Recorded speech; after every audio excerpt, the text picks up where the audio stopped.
Hoje eu quero ler um texto na Bíblia Sagrada, e ele está no livro de Hebreus, capítulo 13, está aparecendo aqui para você, o verso 5. Mas eu vou ler apenas a parte C do texto, na verdade, a parte B do texto, que diz assim: de maneira alguma te deixarei, e nunca, jamais te abandonarei. De maneira alguma te deixarei, e nunca e jamais te abandonarei. Na semana passada, para quem teve a oportunidade de assistir o culto, o Senhor colocou no meu coração uma palavra relacionada à questão das impressões que nós temos a respeito da demora de Deus em nos responder, a demora de Deus em atender a nossa oração. E eu me lembro que eu disse para os irmãos que, na verdade, e muito verdade mesmo, Deus ele não se atrasa, Deus ele não se demora. Esta questão de demora de Deus, da demora de Deus, é uma questão muito pessoal, é uma questão de algo que acontece no nosso coração, algo que acontece na nossa vida, algo que acontece dentro de nós. Na verdade, Deus ele não se demora nunca, Ele atende na hora certa, Ele chega no momento correto. Deus ele está fora do tempo, Deus ele não tem essa questão minha, humana, de enxergar o tempo de 24 horas, semanas, meses e anos. Mas eu também disse para os irmãos que, para nós, o ensinamento que Deus tem para nós a respeito dessa questão, dessa demora, que é uma coisa nossa, não é de Deus. Em primeiro lugar, Deus ele quer ensinar para a gente que Ele tem liberdade para agir. Deus é um Deus livre, Deus não é um Deus condicionado, Deus ele não fica amarrado àquilo que eu acho que tem que acontecer. Deus ele age no momento certo, na hora certa, e tudo o que Deus fizer, pela fé que nós temos nele, está bem feito. Eu também disse para os irmãos que essa demora, ela tem o poder e a capacidade de produzir dentro da gente esperança. E por último, eu disse para os irmãos que a melhor coisa a se fazer é a gente realmente se entregar a essa pedagogia da demora de Deus, o aprendizado. O que Deus tem nos ensinar com essa demora que está presente dentro da gente? E hoje, o meu coração ele se inclinou para falar sobre dúvida, incerteza, ou dúvidas e incertezas. E aí eu quero afirmar para você que eu e você, nós que somos servos de Deus, nós não temos como duvidarmos de Deus. Não existe o porquê de nós duvidarmos de Deus. Agora, quando os problemas eles se avolumam, quando os problemas eles se agigantam, quando as dificuldades elas chegam, quando os ventos eles se tornam rígidos sobre nós, o que acontece é que todo ser humano, nós como homens que somos, nós carregamos uma tendência de começar a colocar no nosso coração dúvidas, colocar no nosso coração incertezas. E eu digo que isto não é algo que é um privilégio ou algo que é só voltado para alguém, para uma pessoa, não. Isso não é uma coisa que nós só passamos, eu ou você. Isso é uma coisa que atinge todos os humanos. Todos nós passamos por essa dificuldade. E desde a minha conversão, e quando você se converteu também, você que está me vendo, quando nós nos convertemos, nós ouvimos a seguinte coisa. Duas coisas foram ditas que eu não me esqueço desde quando eu me converti. Que eu classificaria isso como duas teologias que é muito difícil, que não é fácil nós equacionarmos elas dentro da gente. São duas correntes de teologias, são dois pensamentos, um diferente do outro. um oposto ao outro. E o primeiro pensamento, a primeira corrente, é aquela corrente ou aquele pensamento que diz assim que o nosso Deus é o Deus Todo-Poderoso, que o nosso Deus é o Deus absoluto, que o nosso Deus é um Deus que não existe nenhum Deus que possa rivalizar com Ele, e que esse Deus, que não existe Deus com letra minúscula que possa rivalizar com o nosso Deus, esse Deus é o Deus que nos guarda, é o Deus que nos abençoa, é o Deus que nos protege de todos os males, de todos os males, de todos os males. Nos guarda de todos os males, de todas as dificuldades. E o que é interessante e curioso é que nós vamos encontrar nas Escrituras vários textos que vão apoiar essa ideia e que vão ser textos que vão fortalecer e ratificar dentro de nós esse pensamento e este objetivo de falar, essa é a teologia correta, é esse Deus que eu creio. E eu poderia citar muitos exemplos aqui, muitos exemplos de textos, mas um texto que vem à minha memória, enquanto eu estudava, ou veio à minha memória enquanto eu estudava essa palavra, é o Salmo 91. E o Salmo 91, ele praticamente inteiro, ele vem carregado dessas certezas. Deus é o Deus que me protege durante a noite, Deus é o Deus que me livra de todo o terror noturno, de todo espanto noturno, Deus é o Deus que me guarda e me cerca e me livra da seta que vem atingir os homens, a seta que vem durante o dia atingir os homens. E o verso 7, por exemplo, do Salmo 91, ele fala isso, é um texto que eu já vi muitas pessoas citarem, eu já citei esse texto, que ele diz assim, caiam 1.000 ao teu lado e 10.000 à tua direita e tu não serás atingido. Esta é uma teologia, este é um pensamento, é uma linha de raciocínio. Agora existe uma outra corrente, uma outra teologia que confronta, que vai contra esta que nós estamos falando. Ela diz o seguinte, como a primeira ela também diz que o nosso Deus é um Deus poderoso, ela não nega isto, que o nosso Deus é soberano, ela também não nega isto, que o nosso Deus não existe nenhum Deus no universo, alguém que possa ter um conceito de Deus no universo, dentro dele, alguma pessoa que vive em qualquer canto do universo, pode ser anjo, pode ser o que for, anjo caído, pode ser um ser humano que vive nesse planeta Terra, não existe nenhum Deus que rivalize com o nosso Deus, ela concorda com a primeira. Só que essa teologia e esse tipo de pensamento, essa linha de raciocínio, melhor dizendo, ele diz o seguinte, que Deus é o Deus Todo-Poderoso de fato, mas Deus não é o Deus que nos isenta das dores e das dificuldades da vida. E é justamente em situações desse tipo, em que os problemas eles se avolumam e as demandas problemáticas elas aumentam, é justamente neste momento assim que existe essa tendência que eu estava falando no início, da gente começar a colocar no coração dúvidas, incertezas. Agora, o que eu estava pensando sobre dúvida, o que eu estou falando aqui, não é uma dúvida em relação àquilo que Deus pode fazer. E aí eu fiquei lembrando, não é aquela dúvida quando nós éramos garotos, quando você era garoto, quando você era jovem, menino, menina, onde existe alguém que chega para você e fala assim, você duvida que eu vou fazer isso? Duvida que eu pulo aqui de cima e vou sair andando, vou pular daqui de bicicleta, desse lugar alto e vou sair pedalando, alguma coisa nesse sentido. E aí você, como alguém que olha para aquilo, pelo menos aos seus olhos, como algo impossível, você chega e duvida dessa pessoa. E é uma dúvida com incredulidade e uma dúvida provocativa. Eu duvido. Eu não estou falando dessa dúvida com aqueles ou para aqueles que um dia tiveram um encontro com a verdade, que foram tocados por Jesus. Não existe essa dúvida provocativa, não. Você não chega para Deus e fala assim, o Senhor não, duvido o Senhor fazer, o Senhor não vai conseguir fazer. Não, não é isso. Mas as dúvidas e as incertezas, elas acontecem dentro da gente.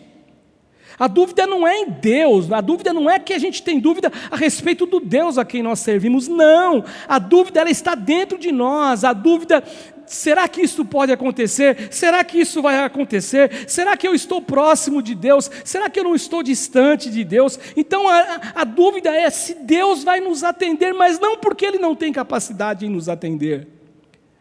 É mais ou menos aquilo que aconteceu com aquele homem que tinha o filho que caía no fogo, na água. Quando Jesus fala assim, você crê? Ele falou, eu creio, mas me ajude na minha incredulidade. Ou seja, então a dúvida não é esta de você achar que o Deus que você serve, o Deus a quem você dirige a oração, é um Deus que se tornou impotente, ou que existem algumas demandas da existência humana, algum problema que Deus não consiga resolver. Não, não é isso. O Deus que nós servimos, o Deus que nós oramos, o Deus que você fala com Ele em oração durante o dia, no seu trajeto da sua casa para o trabalho, ou vice-versa, ou nas madrugadas, ou na hora que você tem o seu encontro com Deus, esse Deus que você trata, esse Deus que você conversa é o Deus de Israel, é o Deus poderoso, é o Deus criador dos céus e da terra. Então a dúvida não é a dúvida em relação àquilo que Deus faz, aquilo que Deus é, não, mas a dúvida e a incerteza, elas vão tomando conta do nosso coração diante das demandas da vida, diante dos problemas da vida. Isso vai nos angustiando, e neste caminhar de angústia, a gente vai sendo tomado por sensações, e a nossa alma ela vai viajando em pensamentos, em coisas que vão acontecendo, em movimentos e sensações, e aí a gente começa a dizer, por exemplo, como o salmista, que é esse texto que está aparecendo diante de você, ele chega diante de Deus, e diz o seguinte, por que te conservas longe, te escondes na hora de tribulação?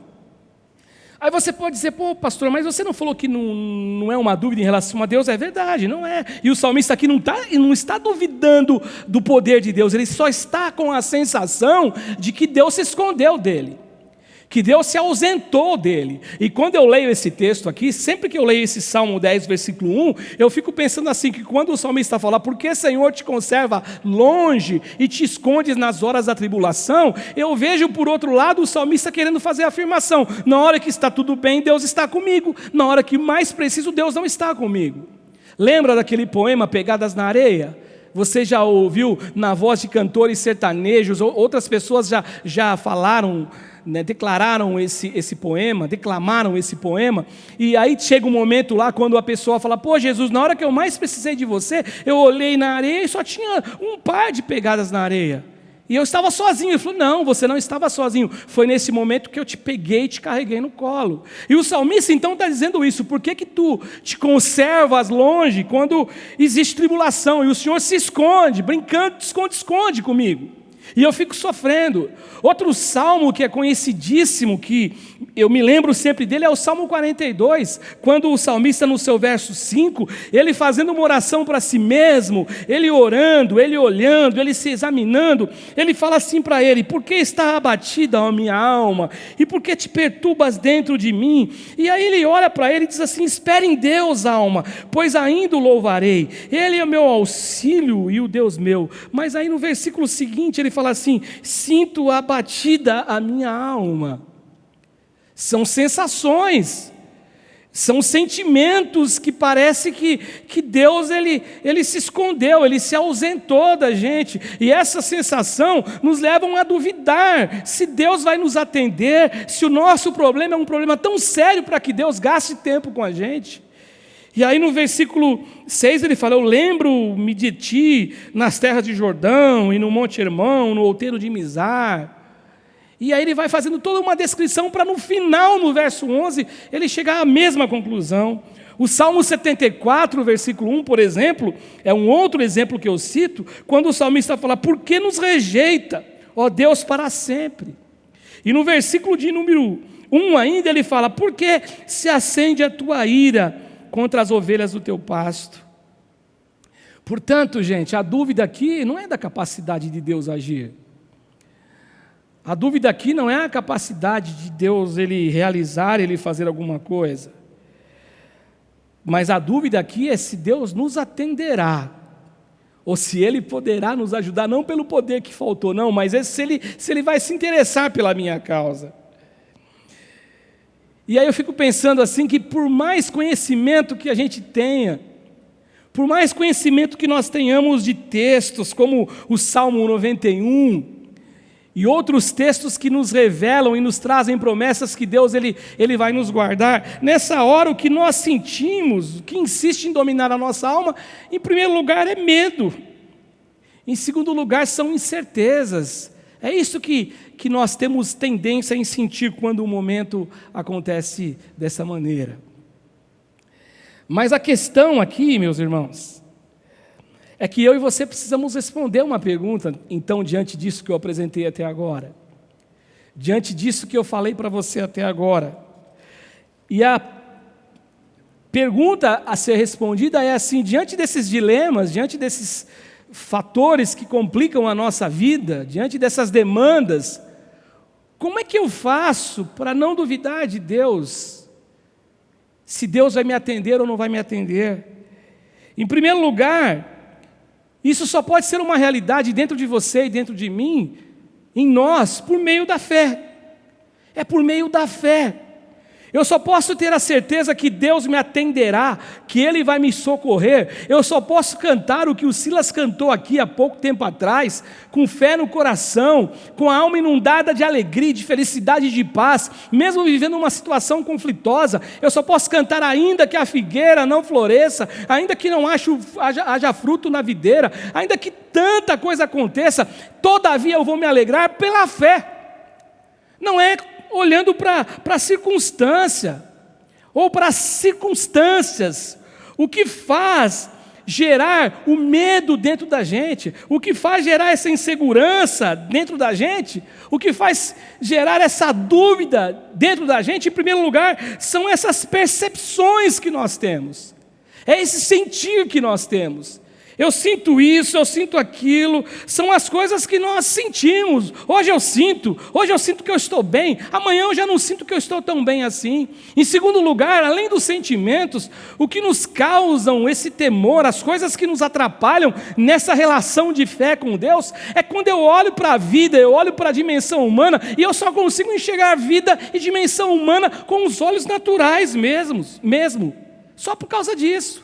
E tudo isso, essa sensação que eu sinto, Deus não está comigo, Deus não vai me atender, não é que Deus não tem poder, não, Ele não está me atendendo, porque o Senhor se conserva longe em tempo de angústia. Aí eu começo a olhar por essas questões humanas e olho com os olhos naturais, e o apóstolo Paulo fala que as coisas naturais é para o homem natural. Agora, aquilo que a gente não vê, aquilo que o ouvido não ouviu, aquilo que os olhos não enxergam, é aquilo que Deus preparou para a gente. Ele diz isso ao escrever sua carta aos Coríntios, uma delas. Então, por conta disto, a gente começa a ser dirigido por quê? Pela dúvida. Eu e você, a gente começa a sentir dúvidas, incertezas e mais incertezas a respeito se Deus vai agir, se Deus vai resolver, se Deus vai me atender e se Deus vai me socorrer. São dúvidas e dúvidas, incertezas e incertezas. Mas a fé não caminha por essa estrada. A fé não anda por esse caminhar. A fé não anda nessa estrada, a fé não procura essa direção, a fé não pisa nesse terreno baseado naquilo que nós vemos, a fé não tem base naquilo que nós vemos, fé ela não tem base em percepções, fé não tem base em sentimentos, hoje eu sinto, amanhã eu não sinto mais. Não, fé é olhar para Deus carregando dentro da gente, dentro de nós, a convicção firme e inabalável de que seja a situação que for, aconteça o que acontecer, Deus vai estar com a gente, Deus vai nos socorrer sempre. Isto é fé, caminhar desse jeito, dessa maneira. Fé é quando você olha para o deserto, você está no deserto, mas você olha para aquele deserto, e você olha para aquele deserto como se ele fosse um manancial. É isso que o salmista vai dizer no Salmo 84, no seu verso 5 e no seu verso 6. O salmista diz assim: bem-aventurado o homem cuja força está em ti, e cujo coração se encontram os caminhos aplanados, o qual passando pelo vale árido, ele faz dele um manancial de bênçãos, o cobre a primeira chuva. Ou seja, esse homem, essa mulher que confia em Deus, mesmo na aridez da vida, no deserto da vida, ele faz o deserto um lugar de manancial, de força. O texto do profeta Isaías também diz assim: abrirei rios nos altos desnudos e fontes no meio dos vales, e tornarei o deserto em açudes de águas. Olha o que Deus está dizendo para a nação de Israel: e a terra seca será uma terra que será de fato um manancial. Eu só consigo passar por todas essas demandas de problemas, essas situações conflitosas, quando eu olho para Deus, eu olho para a vida e vivo a vida pela fé. E fé é olhar com esperança, como diz Abraão, que Paulo falando de Abraão, que eu citei a semana passada, que ele lutou contra, ele creu contra a esperança, contra a desesperança, melhor dizendo. Ele creu, ele acreditou. Então fé é olhar para a esperança, que muitos olhando para nós e dizem assim, ou para você, que morreu, está sepultada, mas você olhar para isso como algo que Deus pode tornar, trazer à vida, ressuscitar sonhos, ressuscitar uma esperança. E é isso que é dito no livro de Ezequiel, aquela passagem, a grande passagem do livro de Ezequiel, que fala sobre a visão dos ossos secos, no verso 12 e 13 desse capítulo 37, ele diz assim: então me disse, filho do homem, esses ossos, Deus falando com o profeta Ezequiel, são toda a casa de Israel, e eis que eles dizem para eles mesmos, os nossos ossos se secaram, e pereceu nossa esperança, estamos de todo exterminados. Portanto profetiza e dize-lhes: assim diz o Senhor Deus, eis que abrirei a vossa sepultura, e vos farei sair dela, ó povo meu, louvado seja o nome de Jesus. Deus é isso que é viver pela fé. Isso é muito forte, eu não sei se você para pensar a respeito disso. Eu vou abrir a sepultura de vocês, ou seja, algo que morreu, algo que está enterrado, algo que está totalmente desesperançado, não existe mais possibilidade, mas pela fé, eu olho para isso, e fé na palavra, as pessoas ao nosso redor estão dizendo: não, morreu, não tem mais esperança, o sonho acabou, não existe mais possibilidade disso ser uma verdade para você. Mas a palavra de Deus diz assim: assim diz o Senhor, eu vou abrir a sepultura de vocês, eu vou abrir e vou fazer vocês sair delas. De todos vocês que creem em mim, ainda que os sonhos estão mortos, eu posso ressuscitar os sonhos na vida de vocês. Os que são da fé, aqueles que se revestem de fé e servem a Deus por meio da fé, mesmo diante de tantos problemas na vida, de tantos dilemas, eles vão descobrir que mesmo assim, não é possível duvidar daquilo que Deus pode fazer em nossas vidas. Uma outra coisa também, para a gente responder essa questão de como vivenciarmos problemas desse tipo, de como vivenciarmos problemas que realmente nos machucam, e como a gente pode passar por tudo isso sem duvidar de Deus, é que isso só se torna uma realidade quando eu e você aprendemos a conciliar o amor e o cuidado de Deus para com a gente, mesmo vivendo em meio a essas crises e essas lutas. Ou seja, isso só pode ser uma verdade para você e para mim quando nós conseguimos o conciliar disto.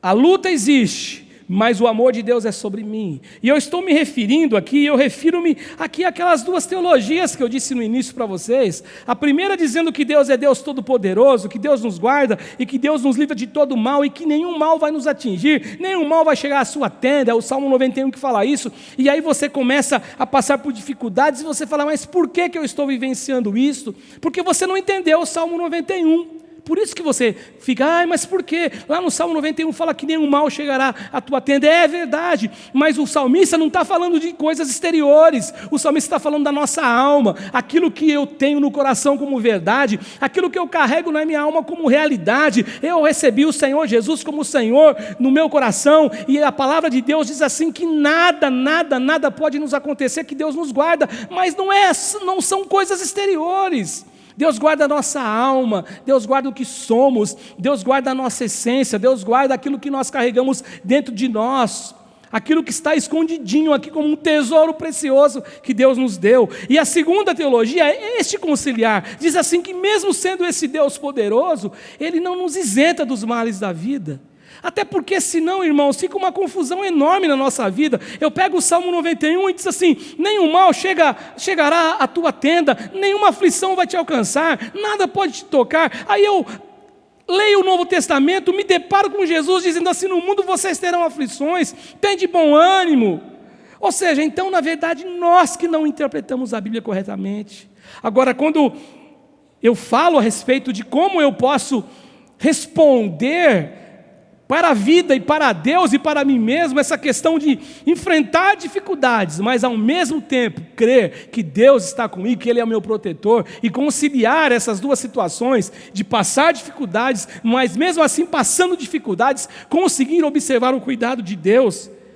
E aí eu reconheço que não é fácil, eu disse para vocês, não é fácil conciliar essas coisas dentro da gente. Eu reconheço que não é fácil, mas eu creio que insistindo, eu e você, a gente insistindo nesse caminhar, que dia a dia nós vamos nos aproximando de Deus, e nós vamos deixando de ser meninos, e vamos aproximando do caminho de maturidade. Eu insisto em dizer para você que nós vamos matando dentro de nós essa contradição, e nós vamos nos aproximando de Deus, e esse aprendizado acontece exatamente nessa dinâmica. Eu vou me aproximando de Deus, caminhando com Deus, eu com certeza, eu vou sendo tomado por essa certeza de que Deus está comigo, de que Deus anda comigo, que a situação do lado de fora, as exterioridades da vida, elas não são suficientes para fazer morrer dentro de mim a fé que eu tenho em Jesus e a certeza que Deus cuida de mim. E aí, não tem como a gente falar desse caminhar maduro, desse caminhar em direção a Deus, que nos traz esse discernimento, sem a gente lembrar de um texto que você conhece tão bem, sem a gente trazer à memória aquele texto do apóstolo Paulo, quando ele escreve a carta dele aos Romanos, no capítulo 8, versículo 28, que eu e você repetimos tantas vezes, em tantas oportunidades, quando o apóstolo Paulo fala assim: sabemos que todas as coisas, todas elas, cooperam para o bem daqueles que amam a Deus, daqueles que são chamados segundo o seu propósito. E crendo nisso de verdade, a minha alma vai atingindo a maturidade de caminhar com Cristo, e nós vamos sendo alimentados pelas verdades do Evangelho, da Palavra de Deus, das revelações de Deus, e aí a gente começa a entender e a desejar viver, e a viver como os homens do passado deixaram registrados para nós promessas de Deus, e a gente começa a viver, por exemplo, como Paulo, lá em Filipenses, no capítulo 4, no verso 11 ao verso 13, e o verso 13 é um texto que você conhece tão bem, mas o verso 11 diz assim: digo isto não por causa da pobreza, porque aprendi a viver contente com toda e qualquer situação, tanto sei estar humilhado, como também ser honrado, e de tudo em todas as circunstâncias já tenho experiência, tanto de fartura como de fome, assim de abundância como de escassez. E aí o apóstolo Paulo fala assim: eu posso todas as coisas naquele que me fortalece. Eu não tenho dúvida, meu irmão e minha irmã, que aquele que aprendeu, e aprendeu somente e tão somente e absolutamente pela graça de Deus, conciliar o cuidado de Deus frente a todas as demandas problemáticas, todas as demandas, todas aquelas dificuldades que nós enfrentamos, essa pessoa, este homem, essa mulher, jamais ele vai duvidar do amor e jamais vai duvidar do cuidado de Deus. Essa é uma verdade que tem que carregar o nosso coração. E uma outra coisa que eu aprendo aqui, pensando nessa questão, como responder de modo positivo e como aprender a não duvidar de Deus em nos atender quando nós enfrentamos tudo isso. Eu digo a você que isso só se torna realidade quando você acredita de todo o teu coração, quando eu acredito de todo o meu coração no amor de Deus, o amor que Deus tem por cada um de nós. Este amor, que é um amor que é uma verdade que não pode ser esquecida, este amor que deve ser algo inesquecível dentro da gente.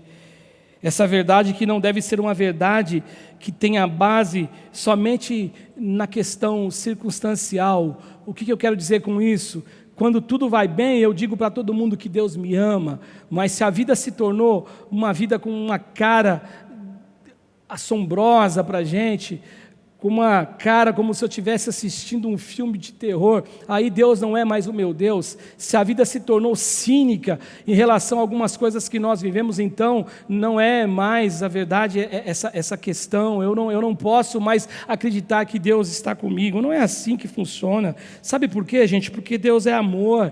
A essência de Deus é amor. Deus, Ele ama a gente. Deus, Ele ama cada um de nós. Deus amou a humanidade. Deus ama todos. Deus ama o pior pecador que você não consegue ter um mínimo de aproximação dele. Deus ama. E a grande verdade é que quando você demonstra amor para com alguém, e quando você cede o amor para alguém, se você for observar isso, se você for ver isso, isso só é possível porque Deus é o Deus que te ama, e a essência de Deus em você, uma partinha, um pedacinho dessa capacidade que Deus deu a você de amar, é que você consegue ceder a alguém. Agora, o amor de Deus é um amor imensurável. Não tem como eu mensurar o amor de Deus. Não existe possibilidade de explicar o amor de Deus. Eu gosto de uma coisa que eu ouvi um dia: se tem explicação alguma coisa, não foi Deus quem fez. Deus, ele faz coisas inexplicáveis. Aquilo que dá para a gente fazer, que tem explicação, é o dom que Deus me deu para agir, é o dom que Deus te deu para agir, é a sabedoria que Deus deu, a inteligência que Deus deu. Agora, quando existe algo sobrenatural, e este amor é sobrenatural, ele não tem de fato explicação. O que pode nos aproximar um pouquinho, e aí eu digo um pouquinho mesmo, só um poucochinho, como diz João ao escrever uma das suas cartas, o que pode nos aproximar um pouquinho da tentativa de nós compreendermos isso, esse amor tão gigante, tão inexplicável, é quando eu olho para aquilo que o Senhor Deus realizou por um processo da redenção, pela revelação da obra redentora dele, que ele morre por mim e por você. E João 3,16, naquele encontro que Jesus tem com Nicodemos, ele diz para Nicodemos que Deus amou o mundo de tal maneira que deu o seu único filho, o seu Filho unigênito, para que todo aquele que nele crê não pereça, mas tenha a vida eterna. Mas mesmo sem a gente saber explicar esse amor, mesmo sem a gente conseguir mensurar esse amor, nós sentimos o amor de Deus, nós sentimos o carinho de Deus. Nós vemos o amor de Deus nas pequenas coisas, e eu gosto tanto quando alguém chega para mim e conta um testemunho, que talvez para você, talvez para mim, seja algo tão simples, mas ele fala, e o olhinho dele, ou os olhinhos dele brilha com lágrimas, dizendo: foi Deus quem fez isso para mim. Ou seja, nós vemos Deus cuidando da gente nas pequenas coisas, nas situações pequenas, e pensando nisto, não tem como a gente não lembrar novamente do que Paulo disse. Não tem como a gente se esquecer daquilo que Paulo falou sobre o texto. E esse texto de Romanos 8:28, para mim, talvez seja o texto que faça essa conciliação entre o Deus poderoso, Deus todo-poderoso, absolutamente poderoso, que nos guarda, que é uma teologia, mas esse Deus mesmo poderoso, tão poderoso, absolutamente poderoso, mas é o Deus que não nos isenta das dores da vida. E é esse texto que traz essa conciliação, quando Paulo fala assim no Romanos 8:28, sabemos que todas as coisas, todas elas, sejam elas coisas boas, sejam elas males que nós olhamos e sentimos em nossa pele, em nossa alma, em nosso ser, todas as coisas cooperam para o bem daqueles que são chamados, daqueles que amam a Deus, daqueles que são chamados segundo o propósito de Deus. Tudo coopera, é Deus guardando, é Deus amando, é Deus se entregando, é Deus se oferecendo para nós, e Ele nos ama, em qualquer circunstância mesmo, Ele nos ama em qualquer momento mesmo, e Deus nos ama acima dos dilemas da vida, acima dos problemas da vida. Deus nos ama acima de todas as circunstâncias, mesmo quando elas parecem anunciar a ausência desse amor, mesmo quando eu olho e digo assim: poxa, eu não estou enxergando esse amor, eu enxergo simplesmente uma ausência desse amor, mas é neste vácuo que você não enxerga. Eu quero dizer para você, em nome de Jesus, que Ele continua amando você e jamais deixará de te amar. E este amor que Paulo fala nesse texto que está aparecendo para você, ele é ratificado no versículo seguinte: Paulo ele ratifica, nós citamos pouco o versículo seguinte, nós citamos sempre o 28, mas olha o que diz o 29, porquanto aos que de antemão conheceu, também predestinou para serem conforme a imagem de seu filho, a fim de que ele seja o primogênito entre os irmãos. Que maravilha! Ou seja, é amor de um pai que ama os seus filhos com toda a verdade, com toda a força de um Deus que é um Deus absoluto, Deus único. Se você é pai, você ama o teu filho, e o Senhor Jesus um dia disse assim que nós somos pais que não somos os melhores pais, vocês sendo maus, vocês sabem dar boas coisas aos vossos filhos, quanto mais Deus que está no céu, se você pedir o Espírito Santo, Ele vai dar a você. E toda vez que eu olho para esse texto de Lucas, e também tem a sua correspondência em Mateus, Jesus dizendo, vocês são maus e sabem dar boas coisas aos filhos de vocês, eu fico imaginando, meu coração se enche de alegria, de saber o quanto Deus me ama, porque eu amo tanto os meus filhos, eu amo tanto os meus netos, mas Deus diz que eu sou mau, e eu amo tanto, mas o amor de Deus, a capacidade dele amar é muito maior do que a nossa capacidade. E louvado seja Deus por esse amor que nem eu e nem você merecemos. Portanto, gente, como não duvidar de Deus? A semana passada eu falei da demora de Deus. Como não duvidar de Deus? Pela fé. Saber disso pela fé eu sei que Deus está comigo. Saber disso por meio da conciliação do que Paulo nos ensina aqui. Eu tenho que conciliar, eu tenho que aprender, conciliar essas duas teologias. Deus ama absolutamente, Deus me guarda de todos os males. Não, a outra diz não, Deus me ama absolutamente, mas Ele não me guarda de todas as dores da vida, mas Ele é Deus na minha vida. Isso não significa a ausência do amor dEle. E por último é o amor mesmo. Eu tenho que confiar no amor de Deus.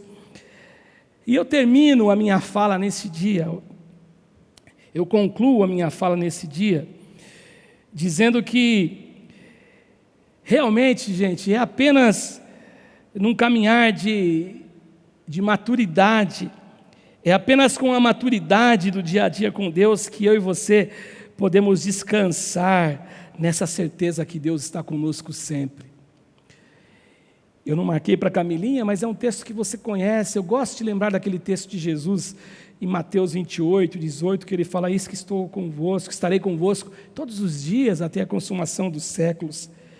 Então, quando eu vou caminhando com Cristo, no meu dia a dia, por um viver de oração, por um viver dedicado a Deus, por um viver procurando a Deus, procurando ter um encontro com Deus, essa maturidade vai chegando e eu passo a ter a certeza que Deus está comigo o tempo todo. E sendo assim, eu e você, a gente começa a compreender e passar para um outro estágio, de nunca, jamais duvidarmos do cuidado de Deus, porque vivemos, ou pelo menos deveríamos viver e andar pela fé. Eu e você, nós deveríamos existir e viver pela fé. Olha o que Paulo diz quando ele escreve a sua carta em 2 Coríntios. Paulo fala assim, no capítulo 5, verso 7. Visto que andamos por fé e não pelo que vemos.